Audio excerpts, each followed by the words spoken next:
Frank? Deborah?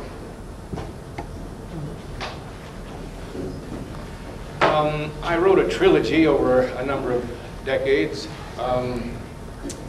plus a collection of short stories, and if any of you would like to peruse any of them, they're back there. Peruse them gently, and you can take a look, and nobody's obligated. I should probably give them away. Whitman did, I mean, Hurston did. You know. What I'd like to do is read a short chapter, 10, 15 minutes, so long as you promise not to blame whatever my characters do or think or say on me. Right? There's a big difference, okay, between author and character. This is book 2 of my trilogy entitled Letters from Alaska. It takes place back in the more romantic era before the oil and all that, back in the 60s, so we can kind of make up what the social milieu would have been like in those days up in the frozen North Country. And it's good, high adventure and all of that, but it's fairly modern. And book 2, chapter 19 is a climactic chapter, and so it's reasonably self-contained and you don't need a lot of background. If you need more background, well, there are the books back there, and you can figure out how we get up to chapter 19. All right, very good. Gee, not long, 10 minutes or so. Okay. I ate dinner alone. Went over early and sat apart by the great black plate windows, gobbling a tenderloin.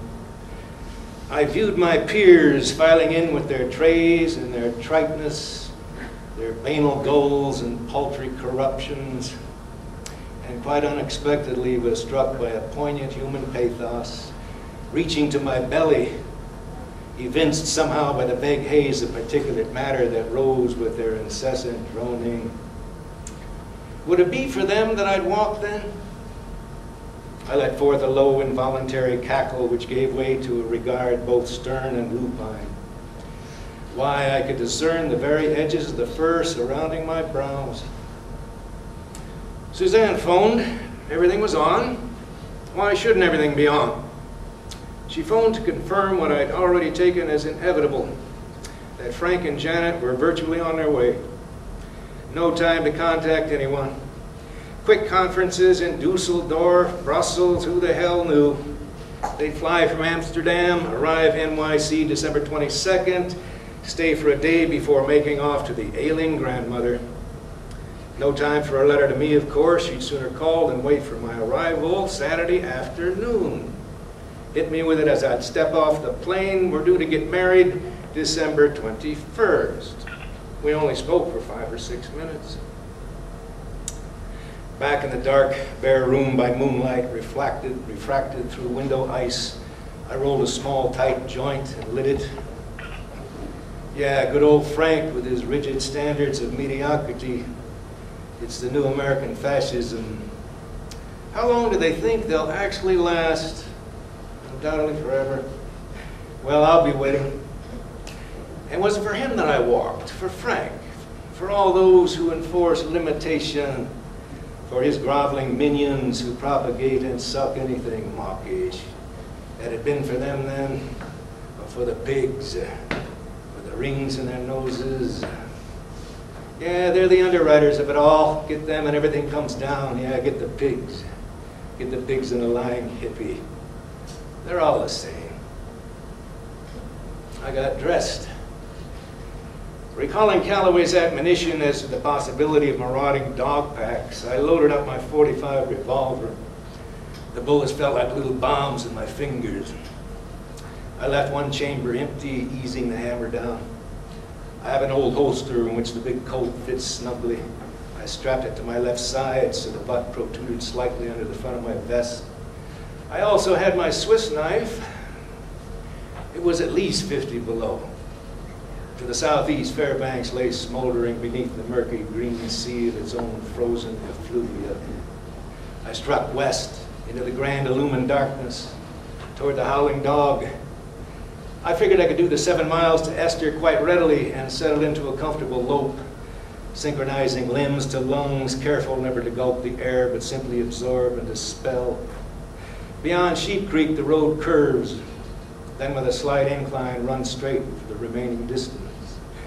A stretch of meandering hills rises on one side, cliffs on the other, everything myriad with light and shadow from swirling stars and a flat, brilliant moon. The body's a conduit for physical forces. To establish equilibrium's the key. Circulation, respiration thereby fused with the larger processes, and the act of loping becomes as natural and effortless as that of standing or sleeping. I could have gone on forever. I made Esther in under 40 minutes. Less than a vehicle could have done it, considering starting and warm-up. The whole way, only one car passed me. For a long time, I watched his lights approach from the rear.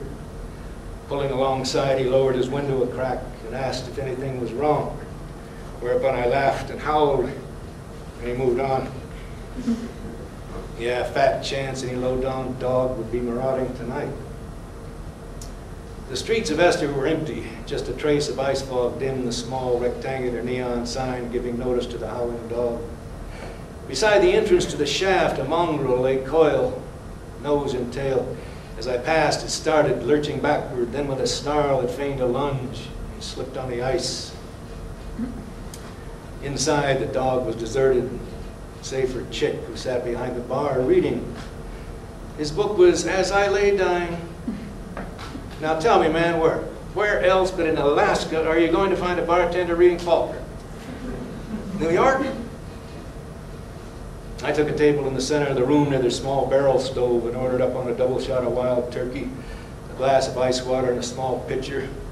Opened my parka, finished the joint, drained the ice water, got another sip, loaded my tobacco pipe. Good stove, smaller than mine, wood bucket filled with birch lengths. It's amazing she'd even have me. The only person, really, whom I genuinely admire, besides myself. I mean, I like myself. What's wrong with that? And maybe Calloway to an extent, but I don't know him that well. But that's it. I mean, Suzanne's it. Amazing. I mean, most people, if all the facts were admitted, would have no one whom they truly liked, admired, loved, apart from any neurotic dependency. Not even themselves. It's all in the natural process of things. Fate, free will, physical, moral law.